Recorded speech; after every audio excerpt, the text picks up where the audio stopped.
Ross, as you probably know, in places in the world, including a lot of work in New Zealand, has been dedicated to trying to improve the efficacy of these types of drugs at the actual site of the cancer.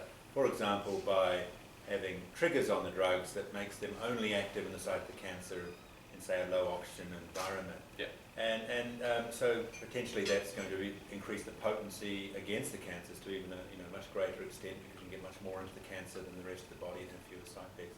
So do you see potential to make the with these sort of strategies to actually make these type of approaches even more potent and therefore have a much bigger effect on the tumour and have less escape of those tumours in the future? So one of the bits is, even with, there used to be a TV show called, that Tim Allen used to do, called Tim the Tool Man or something like that, and he always used to go, more power, that's what I need.